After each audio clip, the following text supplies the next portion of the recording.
आज मु आपण मानक सहित शेयर करी चटपटा आ बिना पियाज रसुणर मटर मसाला ग्रेवीर रेसिपी जोटा आप रुटी पूरी परोटा भात सबुथिरे खाई पारिबे आ बहुत कम समय होता है जेहेतु एटा बिना पियाज रसुण आपण पूजा व्रत दिन मानक भी खाई पारिबे। खाए बनैबा बहुत इजी आ बहुत कम समय होता है। बिना पियाज रसुणर ग्रीन मटर मसाला बा ग्रीन मटर ग्रेवी बनवाई ये गोटे बाउल चोपा छड़े कि मु ग्रीन मटर नहीं एबे फास्ट चलतु ग्रीन मटर को टिके सिझी नेबा।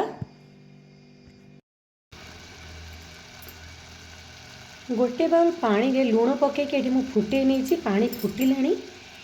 एबे ग्रीन मटर को सिझापी 5 मिनिट हाई फ्लेम रे छाड़ीदेवा। ये 5 मिनिट हाई फ्लेम रे मु फुटी नहीं मटर सिझी आसलानी। एबे आको गोटे प्लेट को काढ़ी नेबा। ये मटर मसला बनवाई आमे कौन सब मसला दरकार चलते देखी नेबा। मसला पाई मुझे हाफ बाउल दही नहीं, गोटे चम्मच बेसन नहीं, कस्तूरी मेथी हाफ चम्मच नहीं, चिली पाउडर हाफ चम्मच नहीं, गरम मसला हाफ चम्मच, लूण टेस्ट अनुसार नहीं, ता सहित जीरा पाउडर धनिया पाउडर आउ हल्दी पाउडर। दही रे एडी बेसन मिसईदेबा। सबू आम एकाथरे मिसईकी मिक्स करनेबा। कस्तूरी मेथी, चिली पाउडर, हल्दी पाउडर, गरम मसाला, लूण, जीरा पाउडर धनिया पाउडर पकईकी आपको भल भाव मिक्स करनेबा। एटा बहुत कम समय रे होता है और खाइबा को भी बहुत बढ़िया लगी थाए। बिना पियाज रसुण दिन मानक आपण बनईकी खाई परिबे बा ओषा पूजा व्रत दिन मानक बनईकी खाई परिबे।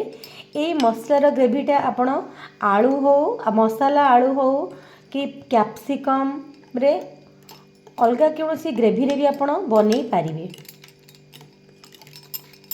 ये देखंतु मसला आमर एबे रेडी बनिबा पई। एबे हम अल्प टिके पानी मिसई देबा।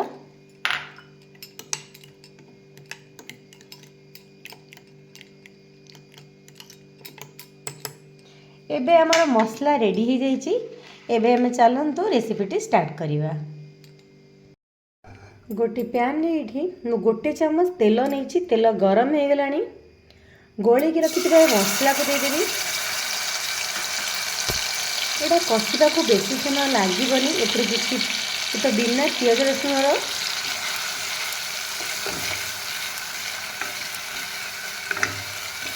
ये टिके मसला पकई सारापर कंटिन्यूअस एमती गोलेबे कारण ए बेसन पड़ी। एटा बहुड़िया हो आसो टिके पानी देकी एडू 5 मिनिट मीडियम फ्लेम रे आपण कषि नेबे।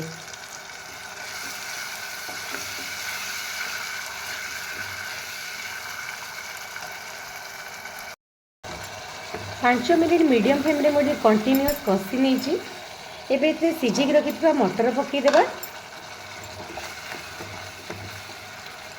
पकेला पर अल्प टिके पानी देकी आमे 5 मिनिट फुटई नेबा। पानी मरिबा सहित टिके मसला भी सिझीजिवो, मटर आउ टिके सिझीजिवो, मसला भी सिझीजिवो। 5 मिनिट को कवर करके रखिदेबा। ये आमर हो गलानी मटर मसाला ग्रेवी एबे रेडी खाइबा पई। गोटे प्लेट को मु बाढ़ी नेबी। गोटे प्लेट को मु बाढ़ी नहीं। ये चटपटा मटर मसाला एबे खाइबा को रेडी। जदि आजिर रेसिपी आपण मानको भल लगे मो वीडियो को लाइक शेयर करिवे, चैनल को सब्सक्राइब करिवे।